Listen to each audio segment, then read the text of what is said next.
சாயந்தரம் as usual வேலையை முடித்து என்னோடய பெஸ்ட்டி தான் எட்டு வந்து ரோட்டில் ட்ராப் பண்ணுவாங்க. கொஞ்சம் தூரம் தான் நடக்கணும், ஆனால் அவங்க கொண்டு வந்து ட்ராப் பண்ணுவாங்க.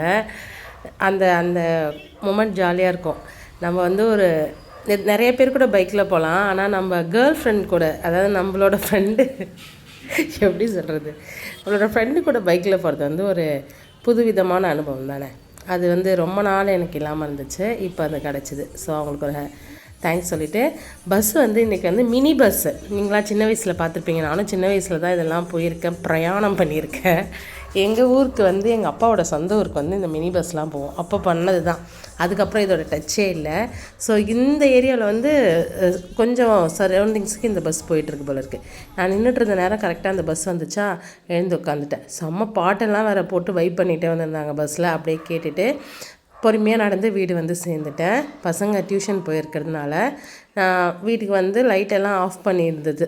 ஏன்னா பசங்க வீட்டுக்குள்ளே லைட்டெல்லாம் போடாமலே போயிட்டாங்க. நான் வந்து லைட்டெல்லாம் ஆன் பண்ணிவிட்டு வந்தோடனே வீட்டுக்குள்ளே என்ட்ரானோடனே என் கால் போகிற இடம் கிச்சன் தான். ஏன்னா என் கிச்சனை எந்த அலங்கோலம் பண்ணி வச்சுருக்காங்க அப்படின்றத பார்த்தா தான் அதுக்கேற்ற மாதிரி வேலை செய்கிறதுக்கு மைண்ட் செட் ஆகிடும்.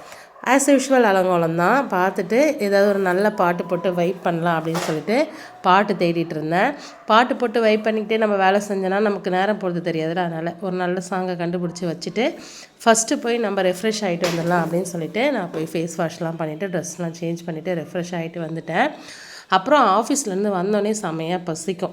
ஏதாவது ஒரு சிறுதீனி நம்ம குடலுக்கு போட்டால் தான் நம்ம மைண்ட் வந்து ஃப்ரீயாக வேலை செய்யும். அப்படி இல்லாட்டி நம்ம மைண்டு ஃபுல்லாக தீனி மேலேயே இருக்குமா, அதனால் சரியாக வேலை செய்ய முடியாது. ஆஃபீஸ்லேருந்து கொண்டு வந்த இந்த கருப்பு கடலை தான் இன்றைக்கி கொடுத்துருந்தாங்க. அதை கொண்டு வந்ததை ரிலாக்ஸாக உட்காந்து டிவியில் ஒரு ப்ரோக்ராம் வச்சு அப்படியே அந்த கடலை ஃபுல்லாக சாப்பிட்டு முடிச்சுட்டு தண்ணி ஒரு கிளாஸ் நல்லா குடிச்சிட்டு தான் அதுக்கப்புறம் வேலை செய்ய இறங்குவேன். அப்போ தான் வந்து நம்ம வயிறு நம்மளை வேலை செய்யவே அலோவ் பண்ணோம். இன்றைக்கி வந்து மாவு கொஞ்சமாக தான் இருந்தது, அதனால் சரி பொங்கல் போட்டு ரொம்ப நாள் ஆகுதுன்னு சொல்லிட்டு நிறையா பாசிப்பருப்பு போட்டு பொங்கல் வச்சுருந்தேன். நிறைய நெய் ஊற்றி அதை தாளித்து வச்சுட்டு இதுக்கு வந்து சாம்பார் வச்சுக்கலாம் அப்படின்னு சொல்லிட்டு ஒரு பக்கம் சாம்பாருமே ரெடி பண்ணி வச்சுட்டேன். ஸோ சாம்பார் பொங்கல் தான் இன்றைக்கி நைட்டு டிஃபனு. அதை நிறைய பேர் வந்து நைட்டில் பொங்கல் சாப்பிட மாட்டீங்க அப்படின்னு நினைக்கிறேன். ஆனால் நான் அப்படி இல்லை, பொங்கல் நைட்டில் சாப்பிடுவேன், எனக்கு பிடிக்கும். பசங்களுமே சாப்பிடுவாங்க, ஹஸ்பண்டுமே சாப்பிட்டுப்பார். அதனால் அது வந்து ஒரு ஈஸியான ஆப்ஷன் தான் எனக்கு. மாவு இல்லாதப்போ பொங்கலுக்கு போயிடுவேன். அப்புறம் சாம்பார் ஊற்றி சாப்பிட்டா பொங்கலோட டேஸ்ட்டே வேறு மாதிரி இருக்குல்ல. அப்படியே எடுத்துகிட்டு போய் பாப்பாட்ட கொடுத்தேன். என் சின்ன பாப்பா இதை வாங்கினே ஒரு ரியாக்ஷன் கொடுக்குறா பாருங்களேன். இருங்க மேம், 1 more கேட்டிருக்கேன், அது பாருங்கள். அப்புறம் எல்லோரும் ஒட்டுக்கா உட்காந்து சாப்பிட்டு முடிச்சுட்டு கதவை சாத்தலான்னு வெளியில் வந்தப்போ மழை, செம மழை.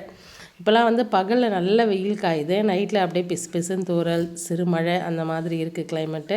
அப்புறமா லைட்டெல்லாம் ஆஃப் பண்ணிவிட்டு பசங்களையும் தூங்க வச்சுட்டு இந்த நாளை வந்து இனிமையாக முடிச்சாச்சு. இறைவன் அருளால் இந்த நாள் எந்த பிரச்சனையும் இல்லாமல் நல்லபடியாக முடிஞ்சுது. இதே மாதிரி எல்லா நாளும் முடியணும் அப்படின்றது என்னோடய ஆசை. பட் அந்த மாதிரி இருக்கிறது இல்லை. நமக்குன்னே சில பல ஏழ்றைகள் வரும்.